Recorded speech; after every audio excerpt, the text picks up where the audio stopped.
Hello friends, welcome back to my channel focus study में आपका स्वागत है। फ्रेंड्स, आज का जो सब्जेक्ट है वो है करिकुलम स्टडी, जिसमें हम देखेंगे यूनिट फर्स्ट पाठ्यक्रम के निर्धारक। फ्रेंड्स, यदि आप मेरे चैनल पर न्यू हैं तो प्लीज़ चैनल को सब्सक्राइब कर लें, जिससे आपके पास सभी वीडियो की नोटिफिकेशन पहुंच सके। तो इसमें फर्स्ट क्वेश्चन स्क्रीन पर देखेंगे, पाठ्यक्रम क्या है, पाठ्यक्रम के निर्धारक तत्व। पाठ्यक्रम क्या है, पाठ्यक्रम निर्माण से संबंधित विभिन्न सिद्धांतों का वर्णन कीजिए।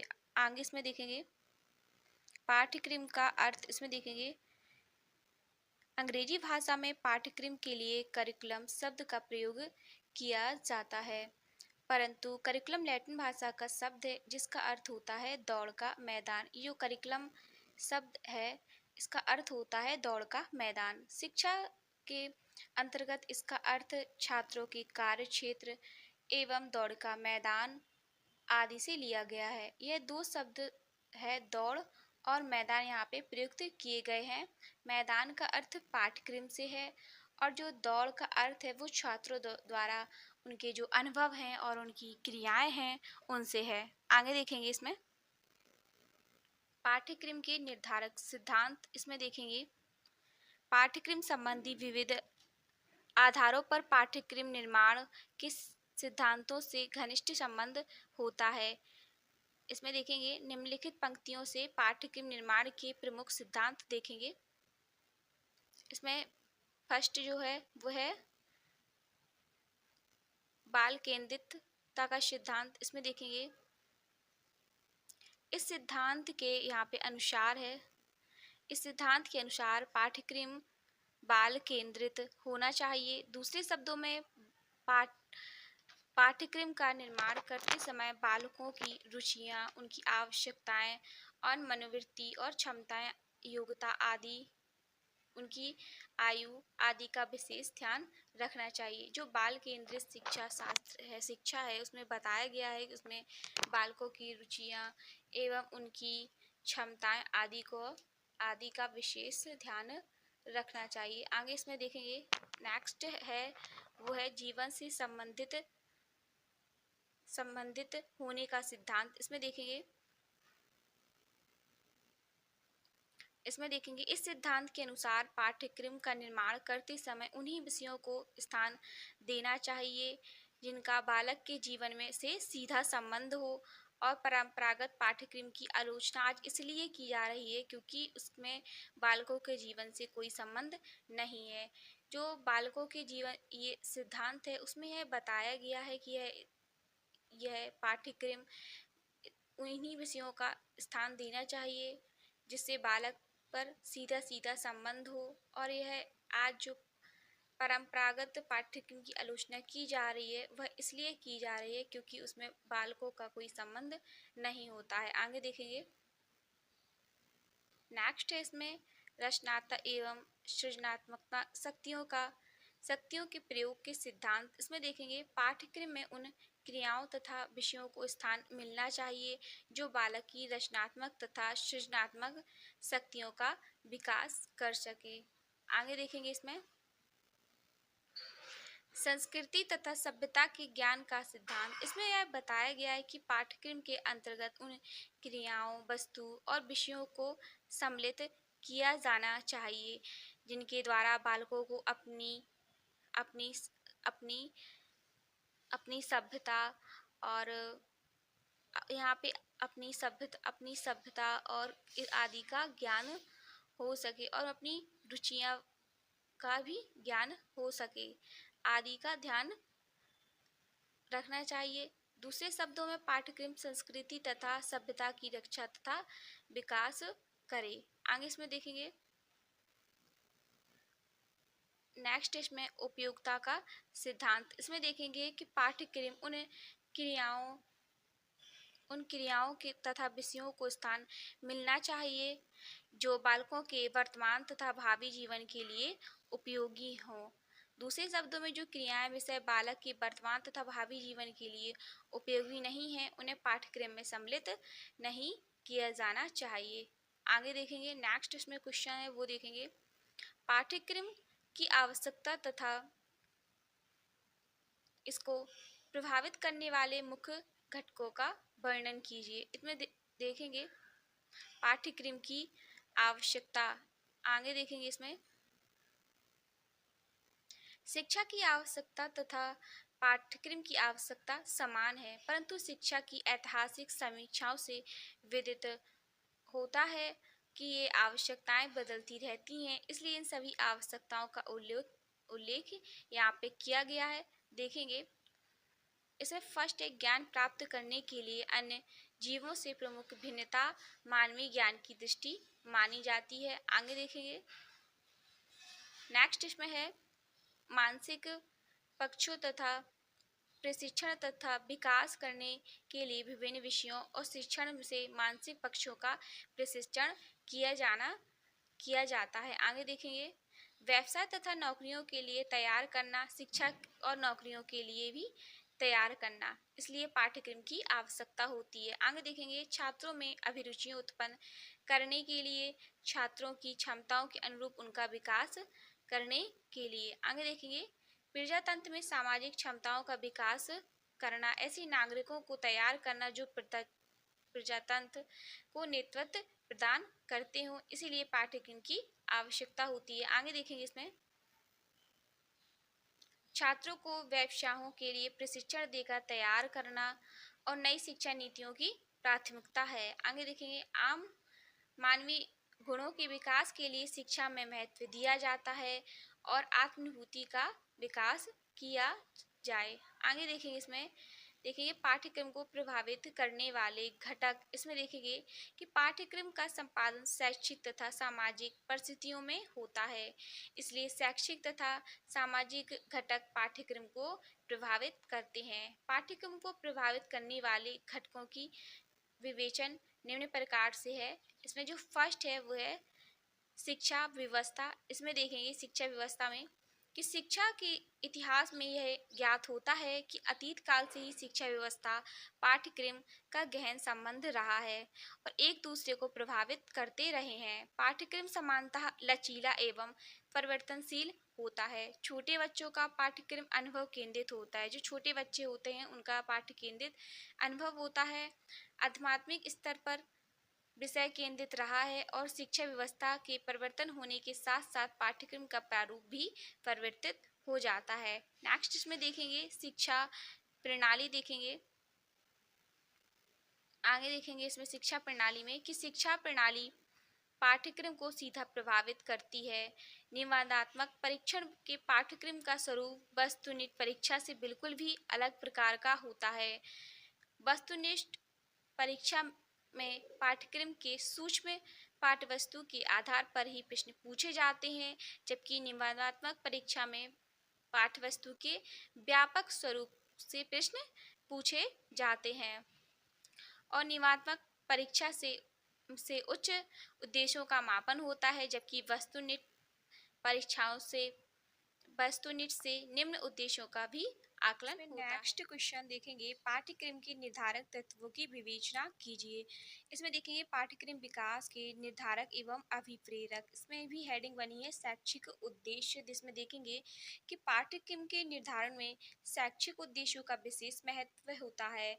शैक्षिक उद्देश्य के निर्धारण में आवश्यकता का विशेष महत्व है, क्योंकि जिस प्रकार का शैक्षिक उद्देश्य होगा और पाठ्यक्रम भी उसी प्रकार का निर्मित किया जाएगा। शैक्षिक उद्देश्य के निर्धारण में शैक्षिक कार्यक्रमों को निश्चित दिशा मिलती है। इसमें बताया गया है जो शैक्षिक उद्देश्य है, इसमें बताया गया है कि शिक्षा का उद्देश्य जिस प्रकार का होगा उसी प्रकार का पाठ्यक्रम का प्रकार है वह निर्मित किया जाएगा और उसी प्रकार से शैक्षिक जो कार्यक्रम हैं उनको निश्चित दिशा मिलेगी। आगे इसमें देखेंगे शैक्षिक परिस्थितियाँ, जिसमें देखेंगे पाठ्यक्रम के निर्धारक में शैक्षिक जो परिस्थितियां हैं उन पर विशेष महत्व होता है।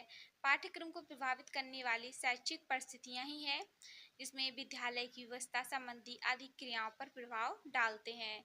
बाह्य घटक भी प्रभाव परिस्थितियों पर डालते हैं। आगे देखेंगे सामाजिक परिवर्तन, जिसमें देखेंगे कि सामाजिक परिवर्तन पाठ्यक्रम को निर्धारकों में सामाजिक परिवर्तन की बहुत अधिक महत्वपूर्ण निर्धारक है, जिसमें सामाजिक मूल्य तथा परंपराएं और संविधान की व्यवस्था पाठ्यक्रम आदि इन सभी को प्रभावित करती है। समाज में सदैव परिवर्तन होता रहता है, क्योंकि सामाजिक परिवर्तन के आधार पर ही शिक्षा का जो स्वरूप है वह निश्चित होता है। आगे इसमें देखेंगे शिक्षा की प्रणाली, जिसमें देखेंगे कि पाठ्यक्रम के निर्धारकों में परीक्षा प्रणाली का भी विशेष महत्व होता है, क्योंकि प्राचीन काल से ही परीक्षा निम्नात्मक प्रकार से होती है। अतः पाठ्यक्रम के ऐसे प्रकरण रखे जाते हैं उन पर निम्नात्मक लिखित परीक्षा संपन्न कराई जा सके, क्योंकि वर्तमान समय में परीक्षा का जो मूल्यांकन है वह कई रूप से सामने आया है, जिसमें वस्तुनिष्ठ परीक्षाओं का विशेष महत्व होता है और ज्ञान का विस्तार देने के लिए परीक्षा में संपूर्ण पाठ्यक्रम को स्थान देने के लिए वस्तुनिष्ठ परीक्षाओं का अच्छा माना जाता है। आगे इसमें देखिए मनोवैज्ञानिक विकास, इसमें देखेंगे कि मनोविज्ञान के विकास ने भी पाठ्यक्रम का निर्धारण योगदान दिया है। मनोवैज्ञानिक प्रभाव के कारण बाल केंद्रित शिक्षा का जन्म हुआ है। मनोवैज्ञानिक प्रवृत्तियों ने शिक्षा के उद्देश्य, शिक्षा की पद्धति, पाठ्यक्रम, शिक्षा का संगठन, अनुशासन को अवधारणा, शिक्षा की को भूमिका आदि से सभी पक्षों को यह प्रभावित करता है। आगे इसमें देखेंगे कि राष्ट्रीयता को परिभाषित कीजिए और राष्ट्रीय आकांक्षाएं एवं पाठ्यक्रम क्या है। तो उसमें जो हेडिंग बनेगी वो बनेगी राष्ट्रीय। इसमें देखेंगे कि समाज में जब कोई सर्वशक्तिमान हो जाता है और एक भौगोलिक सीमा के अंदर, यहाँ पे अंदर है, सभी व्यक्तियों को एकता के सूत्र में बांध लेता है, तो उससे राष्ट्र की जो संज्ञा है उसे दी जाती है। इस प्रकार हर सत्ता एवं शक्ति जो मानव में एकता के सूत्र में बांधी है वह मनुष्य, जो प्रत्येक प्रांत, व्यक्ति हित आदि को छोड़कर उन सामूहिक की भावना में राष्ट्र की जो सत्ता है उसे स्वीकृति करता है और उसके उत्थान के लिए योगदान करते हैं। सामाजिक संस्कृतियों के योग से राष्ट्र एवं स्वतंत्र, सबल एवं नैतिक अस्थिर समस्त नागरिकों को अपने नियंत्रण में रखता है। इससे राष्ट्र के व्यक्तियों का कोई स्वतंत्र अस्तित्व नहीं होता है और वे राष्ट्र के अंग हो जाते हैं। इसमें देखेंगे राष्ट्रीयता का अर्थ एवं परिभाषाएं। तो इसमें देखेंगे कि राष्ट्रवादियों का यह मत है कि व्यक्ति राष्ट्र के लिए होता है, परंतु एक व्यक्ति के लिए नहीं। इस विचार के प्रत्येक व्यक्ति अपने राष्ट्र का अभिन्न अंग होता है। राष्ट्र के पृथक या अलग होकर उसका कोई भी अस्तित्व नहीं होता है। लोगों से मिलकर ही राष्ट्र का निर्माण है वह होता है और प्रत्येक व्यक्ति राष्ट्र के प्रति कर्तव्यनिष्ठ होता है। व्यक्ति से मिलकर राष्ट्र बनता है और हर व्यक्ति का राष्ट्र के प्रति एक कर्तव्य होता है कि राष्ट्र को अखंडता बनाए रखने में वह पूर्ण सहयोग करें और राष्ट्र को शक्तिशाली बनाए रखें। आगे इसमें देखेंगे राष्ट्रीय आकांक्षाएं एवं पाठ्यक्रम, जिसमें देखेंगे कि आदर्शवादी समाज एवं पाठ्यक्रम। तो उसमें देखेंगे कि आदर्शवाद सीमाओं, यहाँ पे सीमाओं हैं। सीमाओं में नैतिक आदर्श, आध्यात्मिक मूल्य, उत्तम आचरण एवं चारित्रिक विकास पर बल दिया जाता है। ऐसे समाज में बुद्धि, विवेक, विचार आप विशेष महत्व होता है। अतः पाठ्यक्रम में साहित्य, दर्शन, धर्मशास्त्र, नीतिशास्त्र एवं सामाजिक विषयों पर भी मुख्य स्थान दिया जाता है। आगे देखेंगे प्रयोगवादी समाज एवं पाठ्यक्रम। इसमें देखेंगे कि प्रयोगवादी यहाँ पे समाज है, समाज में नियंत्रण में विशेष विश्वास नहीं करता है, स्वतंत्रता को अधिक महत्व प्रदान करता है। यह विचारधारा सामाजिक संगठनों को ऐसी स्वतंत्रता प्रदान करने में समर्थन करती है जिससे वे नए मूल्य और शर्तों का निर्माण कर सकें। अतः ऐसे समाज में विभिन्न संगठनों की शिक्षा व्यवस्था भी स्वतंत्रता प्राप्त होती है। अतः आवश्यकता एवं उपयोगिता के अनुसार शिक्षा के उद्देश्य एवं पाठ्यक्रम का निर्माण किया जाता है। यहाँ पे यह पाठ्यक्रम का गठन किया जाता है, यहाँ पे गठन है। नेक्स्ट देखेंगे राष्ट्रीय पाठ्यक्रम संरचना की आवश्यकता एवं महत्व का विस्तृत चर्चा कीजिए। तो उसमें जो बनेगा वो देखेंगे, इसमें जो हेडिंग बनेगी वो देखेंगे राष्ट्रीय पाठ्यक्रम संरचना की आवश्यकता एवं महत्व। तो इसमें देखेंगे अभिभावक संतुष्टि हेतु, इसमें बताया गया है कि बालक के सर्वांगीण विकास के लिए यह पाठ्यक्रम अभिभावकों को संतुष्टि प्रदान करता है। सन 2000 के बाद इसे पाठ्यक्रम की आवश्यकता अनुभव हो रही थी, जो कि अनुभव अभिभावकों को पूर्ण संतुष्टि दे सके।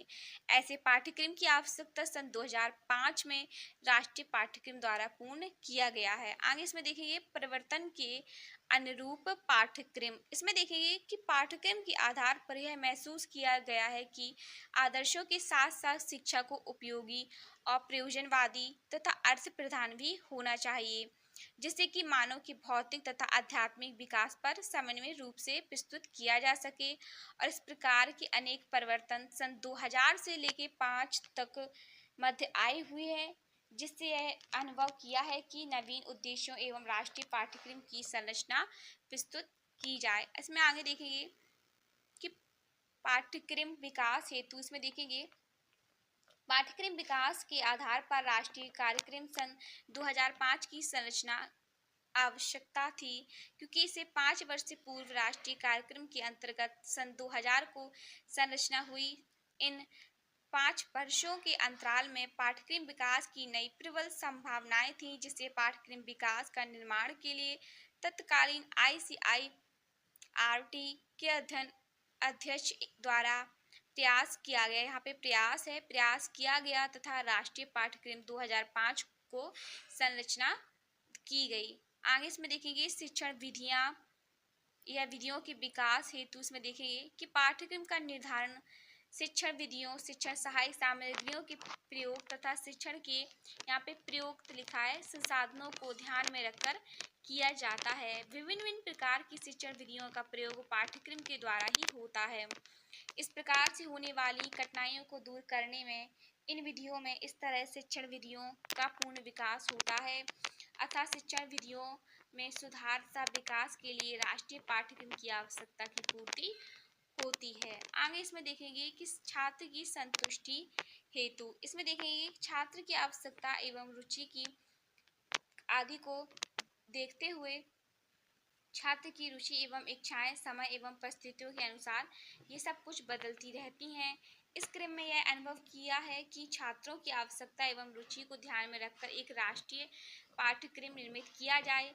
इसके लिए राष्ट्रीय पाठ्यक्रम की 2005 में यह रखी गई है। आगे देखेंगे कि शैक्षिक उद्देश्य की प्राप्ति की हेतु इसमें देखेंगे कि सन 2000 के पाठ्यक्रम के पश्चात शैक्षिक उद्देश्य परिवर्तन के फलस्वरूप एक नए पाठ्यक्रम की आवश्यकता महसूस की गई है। इस आवश्यकता के परिणाम स्वरूप राष्ट्रीय पाठ्यक्रम की सन 2005 में संरचना हुई। आगे इसमें देखेंगे कि कक्षा कक्ष शिक्षण हेतु इसमें आगे देखेंगे कि पाठ्यक्रम के प्रभाव का मूल्यांकन कक्षा कक्ष शिक्षण के समय होता है, क्योंकि पाठ्यक्रम छात्रों के अनुरूप अर्थात मानसिक स्तर के अनुसार होगा तो वह प्रभावी एवं सफल माना जाएगा। इसके विपरीत स्थिति में पाठ्यक्रम के सुधार अथवा परिवर्तन की आवश्यकता महसूस की जाती है। कक्षा कक्ष शिक्षण को प्रभावपूर्ण बनाने के लिए कार्यक्रम 2005 में यह प्रस्तुत किया गया था। इसमें आगे देखेंगे संस्कृति क्या है, इसके प्रकारों को समझाइए। तो मानव संस्कृति निर्माता के रूप में है स्पष्ट किया गया है। आगे देखेंगे कल्चर देखेंगे कि मानव इसलिए मानव है क्योंकि उसके पास संस्कृति है। मानव इसलिए मानव है क्योंकि उनके पास संस्कृति है। संस्कृति के अभाव में मानव को पशु से श्रेष्ठ नहीं माना जा सकता है। संस्कृति ही मानव की श्रेष्ठता धरोहर है। इसकी सहायता से मानव पीढ़ी दर पीढ़ी आगे बढ़ता जाता है और प्रगति की ओर उन्मुख होता जाता है। यदि मानव में इसकी संस्कृति को छीन ली जाए तो वह कुछ ही शेष बचेगा। वह मात्र अन्य पशुओं के समान एक प्राणी है। मानव तथा पशुओं में मुख्य अंतर संस्कृति का ही होता है। संस्कृति मानव जीवन की एक अनोखी घटना है। संस्कृति के आधार पर हम एक व्यक्ति से दूसरे व्यक्ति से, एक समूह से दूसरे समूह और एक समाज से दूसरे समाज से पृथक कर सकते हैं। मानव ही विश्व का एक ऐसा प्राणी है जो अपनी शारीरिक एवं बौद्धिक विशेषताओं के कारण संस्कृति का निर्माण कर पाया है। भौतिक क्षेत्र में अनेक वस्तुओं तथा निर्मित कर पाया है। अभौतिक क्षेत्र अनेक विश्वास और व्यवहार के तरीकों को जन्म दे पाया है। आगे देखेंगे संस्कृति के प्रकार। इसमें देखेंगे समाजशास्त्रियों ने संस्कृति के 2 प्रकार बताए हैं, एक भौतिक संस्कृति, एक अभौतिक संस्कृति, इसमें देखेंगे भौतिक संस्कृति जिसमें भौतिक तथा पार्थिव वस्तुएं आती हैं जो कि मनुष्य के व्यवहार में आती हैं, जैसे रहने का मकान और घरों, यहाँ पे घर है, घरों का सामान और विविध प्रकार के उपकरण, और यहाँ पे हथियार, बर्तन, आवागमन के साधन इत्यादि। अभौतिक में देखेंगे कि अपने अपूर्व प्रस्तुति वधित जैसी समाज में विभिन्न रीति रिवाज और यहाँ पे कुरीतियाँ, विधियाँ, कलाएं, कड़ियाँ, रीति रिवाज, कड़ियाँ, विधियाँ, कलाएं, ज्ञान एवं धर्म आदि से लिया गया है। आगे देखेंगे कि मानव संस्कृति निर्माण के रूप में मानव में ही वह अद्भुत शक्ति व क्षमता मौजूद है कि वह संस्कृति का निर्माण कराने का अधिकारी है। यह क्षमताएं एवं शक्ति मानव की अनोखी शारीरिक बनावट के कारण है। हेनरी हाइट ने मानव को उन 5 विशेषताओं का उल्लेख किया है जिनके कारण मानव द्वारा संस्कृति का निर्माण संभव हुआ है। वह यहाँ इन विशेषताओं का संक्षेप रूप में करेंगे। देखेंगे कि सीधे खड़े होने की हो सकने की क्षमता, जो मानव है उस वही एक ऐसा प्राणी है जिसमें सीधे खड़े होने की क्षमता है और अपने वह 2 पांवों से चलने और फिरने और काम कर लेता है और 2 हाथों से अन्य कार्य कर सकता है। अन्य प्राणियों इन 4 अंगों से चलने या शरीर का भार संभालने का कार्य करते हैं। आगे देखेंगे स्वतंत्रता पूर्वक घुमाए जाने वाले हाथ, इसमें देखेंगे कि मानव के हाथों का बनावट विशेष प्रकार से की गई है, इस कारण किसी भी दिशा में इन्हें आसानी से घुमाया जा सकता है, क्योंकि हाथ की बनावट एवं अंगूठे की विशिष्ट स्थिति होने के कारण किसी भी वस्तु को पकड़ा जाता है या पकड़ना इसे सरल हो जाता है।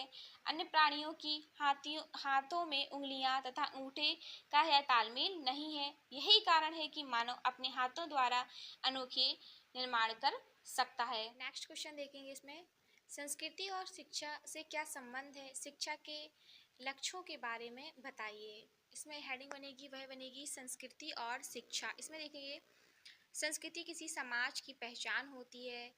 यह उसके रहन सहन एवं खाने पीने की विधियों और व्यवहार, प्रतिमानों, भाषा, कौशल, धर्म, दर्शन और बोलने के आदर्श, विश्वास, मूल्यों के विशिष्ट रूप में जीवित रहती है। संस्कृति किसी समाज पर उसकी संस्कृति पर गहरा प्रभाव पड़ता है। किसी समाज की संस्कृति आध्यात्मिक होती है और उस समाज में शिक्षा स्थूल की अपेक्षा सूक्ष्म की प्राप्ति की तरफ अधिक होती है।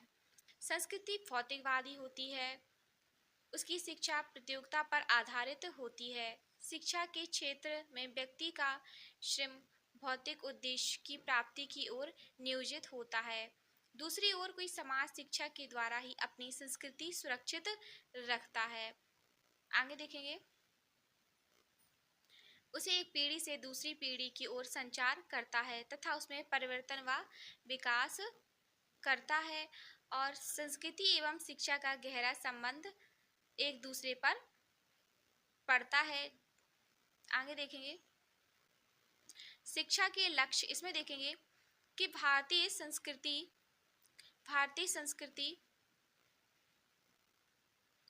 संस्कृति में शिक्षा को पवित्र प्रक्रिया माना गया है। धर्म ग्रंथ एवं ज्ञान एवं विद्या की महिमा गाई गई है, ना कि ज्ञानिन दशश प्रति पवित्रमयी विद्या कहकर श्री कृष्ण ने ज्ञान को पवित्रता घोषित की है। महाभारत में कहा गया है कि नास्ते विद्याशम चक्षु नास्ते सत्यशम तपः, अर्थात विद्या के समान कोई दूसरा नेत्र नहीं होता है। भारतीय संस्कृति के अनुसार शिक्षा व्यक्ति एवं समाज की उन्नति का सशक्त माध्यम होता है। आगे देखेंगे, इसमें नेक्स्ट है इसमें पाठ्यक्रम। इसमें देखेंगे पाठ्यक्रम में देखेंगे शिक्षा के उद्देश्य के आधार पर ही पाठ्यक्रम का निर्माण किया जाना चाहिए। आगे देखेंगे पाठ्यक्रम में आधुनिक ज्ञान विज्ञानों को स्थान प्राप्त हो या ना हो, यह बात यहाँ तक नहीं की जा सकती है। अगर आधुनिक ज्ञान विज्ञान को हम साथ स्थान नहीं देंगे तो भारतीय संस्कृति की गतिशीलता को ही अवरुद्ध कर देंगे। परंतु एक बात अवश्य है कि संपूर्ण ज्ञान विज्ञान को इस तरह इतनी मात्रा में रखा जाए कि छात्र के मस्तिष्क पर अनावश्यक प्रभाव ना पड़े। आगे देखेंगे इसमें शिक्षण विधियां देखेंगे। पाठ्यक्रम के प्रारूप के आधार पर शिक्षण विधियों में भी आमूल परिवर्तन होगा।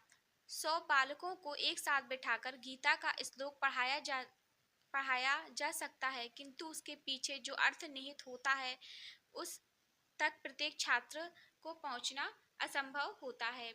बड़ी बड़ी कक्षाओं में विद्यार्थियों की व्यक्तिगत कठिनाइयों की ओर अध्यापक ध्यान नहीं देता है। उसके लिए कक्षाओं में छात्रों की संख्या घटानी होगी। मात्रा के साथ साथ गुण का भी ध्यान रखना होना चाहिए। जिस छात्र के माध्यम से दिन रात अपने भाव प्रकट करते हैं, उसी के माध्यम से अपनी कक्षाओं में सभी विषयों को पढ़ाना चाहिए। आगे देखेंगे संस्कृति और विद्यालय। इसमें देखेंगे विद्यालय तो सामाजिक संस्थाएं होती हैं, उन पर तो समाज का कहा जाए कि समाज की संस्कृति का पूर्ण प्रभाव होता है। उनके भाव समाज की संस्कृति के अनुरूप बनते हैं। उनके शिक्षक तथा छात्र समाज की संस्कृति के समाज व्यवहार या मानदंड अपनाते हैं। इनको समस्त प्रक्रियाएं समाज की संस्कृति के अनुरूप होती हैं। यूँ तो आज समाज में एक दूसरे से सीखने की प्रवृत्ति है, परंतु यह भी अनेक विद्यालयों में उनकी संस्कृति का वर्चस्व प्रत्यक्ष दिखाई देता है। आगे देखेंगे इसमें संस्कृति और शिक्षक। इसमें देखेंगे कि संस्कृति शिक्षक के स्वरूप को भी निश्चित कर देती है, उसके महत्व को भी यह प्रभावित कर देती है। आगे देखेंगे धर्म प्रधान संस्कृतियों में अध्यापक को समाज के पथ प्रदर्शक के रूप में आदर किया जाता है तथा उद्योग प्रधान संस्कृतियों में उनके बालकों के पथ प्रदर्शक के रूप में उन्हें समझाया जाता है। एक में उसे वेतन भोगी मार्गदर्शक बनाया जाता है और दूसरे में वेतन भोगी सामान्य कार्यकर्ता।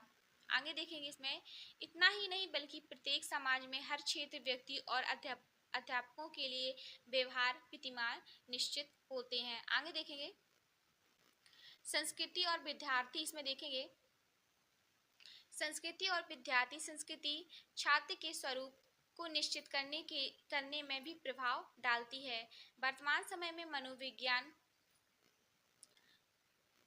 मनोविज्ञान ने शिक्षा के क्षेत्र में छात्र को केंद्रीय स्थान अवसर प्रदान किया है, लेकिन यह भी विभिन्न संस्कृतियों के समान में उसकी भिन्न भिन्न स्थितियां हैं। हमारे देश में भारत में आज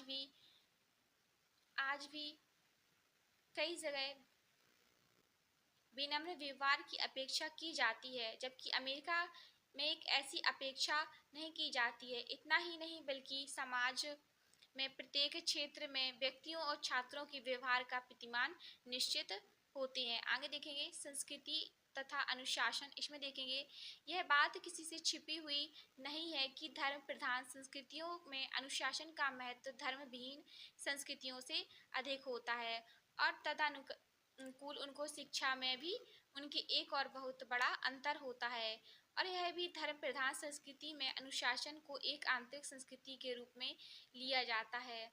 धर्मविहीन समाजों में सिर्फ बाह्य व्यवस्था के रूप में इस तरह समाज विशेष की संस्कृति उसकी शिक्षा में अनुशासन के महत्व के रूप में दोनों में यह देखने को मिलती है, वह प्रभावित करती है। आगे देखेंगे नेक्स्ट क्वेश्चन है सामाजिक परिवर्तन से आप क्या समझते हैं। सामाजिक परिवर्तन के वैचारिक कारकों का वर्णन कीजिए। यह क्वेश्चन ऐसा भी आ सकता है इसमें, क्या शिक्षा सामाजिक परिवर्तन लाती है या सामाजिक परिवर्तन शिक्षा का विकास करता है। आगे देखेंगे इसमें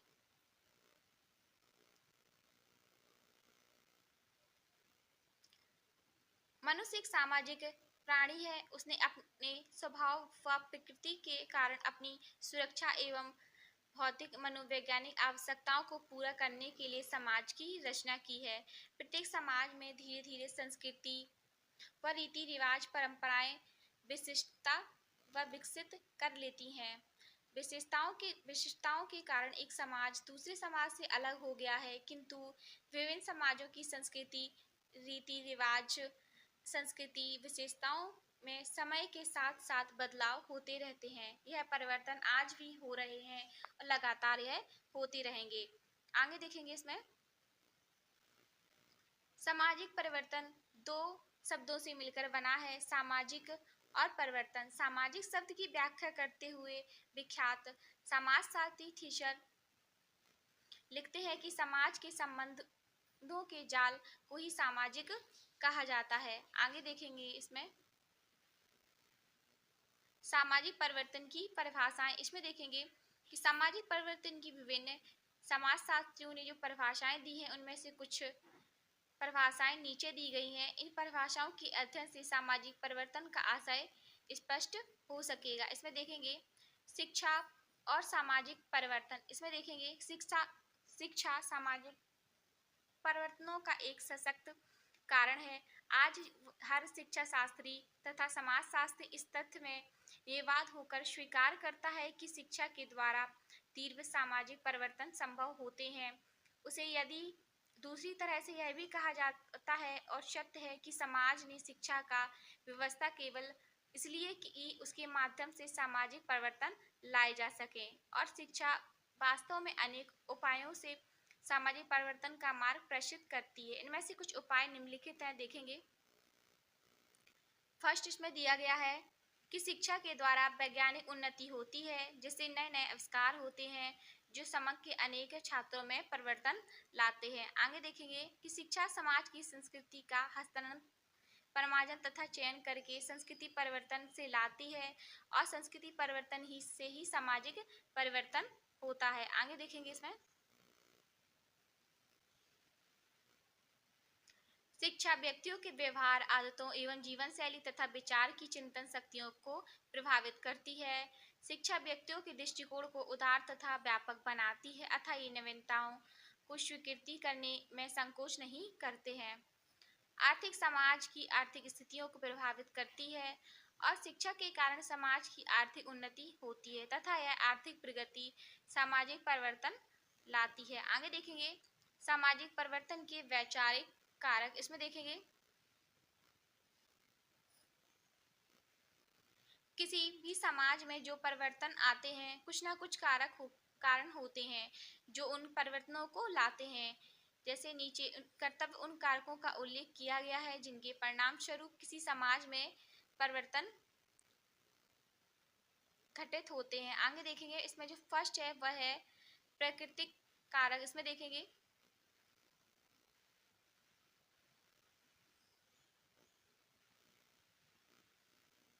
सामाजिक परिवर्तन अनेक बार प्राकृतिक कारकों के परिणाम होते हैं। प्रत्येक समाज अपने चारों ओर प्रकृति से प्रभावित हुए बिना नहीं रह सकता है। उदाहरण के लिए पश्चिम बंगाल तथा समुद्र तटीय प्रदेशों में निवासी मछली अधिक खाते हैं, क्योंकि वहाँ समुद्री क्षेत्रों में उसकी अधिक उपलब्धि सहज होती है, किंतु राजस्थान जैसे रेगिस्तानी प्रदेशों में मछली कम पाई जाती। इस प्रकार पंजाब में गेहूं अधिक खाया जाता है और तमिलनाडु में चावल अधिक खाए जाते हैं। प्राकृतिक जलवायु पर ही किसी प्रदेश के निवासियों के वस्त्र आदि उन पर ही निर्भर करते हैं। विषुवत-रेखीय वन प्रदेशों के निवासी अपने मकान प्रायः ऊंचे पेड़ों के ऊपर बनाते हैं, और जैसे रेगिस्तानी प्रदेश हैं तो वह अपने निवास तंबुओं में होते हैं, और तृणा प्रदेश में है वो इग्लू बनाकर रहते हैं। रहन सहन, खान पान आदि बातें मानव की विचारधारा और कार्यशीलताओं तथा व्यवहारों को भी प्रभावित करती है। आगे देखेंगे जनसंख्यात्मक कारक। इसमें देखेंगे जनसंख्या से प्रभावित कुछ कारक सामाजिक परिवर्तन लाते हैं। कभी कभी किन्हीं कारणों से किसी समाज की जनसंख्या में उल्लेखनीय परिवर्तन आ जाता है। उदाहरण के लिए किसी महामारी की या भीषण युद्ध आदि के कारण जनसंख्या उल्लेखनीय रूप से कम हो जाती है। आर्थिक सुविधाएं बढ़ने से जनसंख्या विस्फोट होता है, और समाज के सामने नई नई समस्याएं आती हैं, जिसे निपटने के लिए समाज को अपनी संरचना में परिवर्तन करना पड़ता है। आगे देखेंगे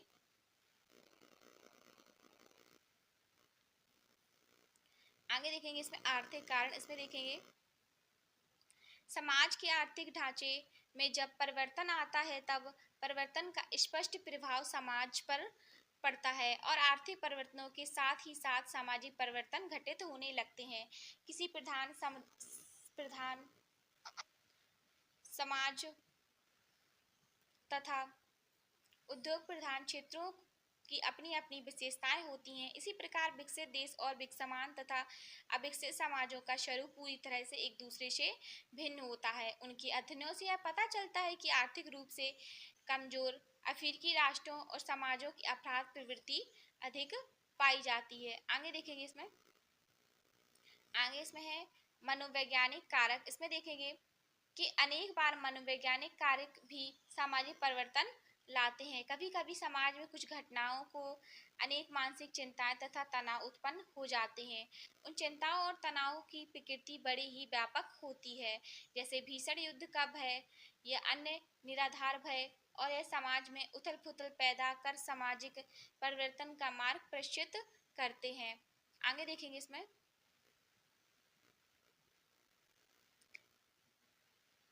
नेक्स्ट हेडिंग है प्रशिक्षित कारक। इसमें देखेंगे सामाजिक परिवर्तन लाने में शिक्षा में परिवर्तन लाने में शिक्षा भी महत्वपूर्ण भूमिका अदा करती है। सामाजिक परिवर्तन के लिए शिक्षा की भूमिका को अब तक अधिक महत्व नहीं दिया जाता है, या किंतु अधिक समय में जब तक शिक्षा समाजशास्त्र का उदय हुआ है, यह स्वीकार किया जाने लगा कि सामाजिक परिवर्तन लाने में शिक्षा का भी अत्यंत महत्वपूर्ण भूमिका होती है और शिक्षा इस प्रकार सामाजिक परिवर्तन लाती है।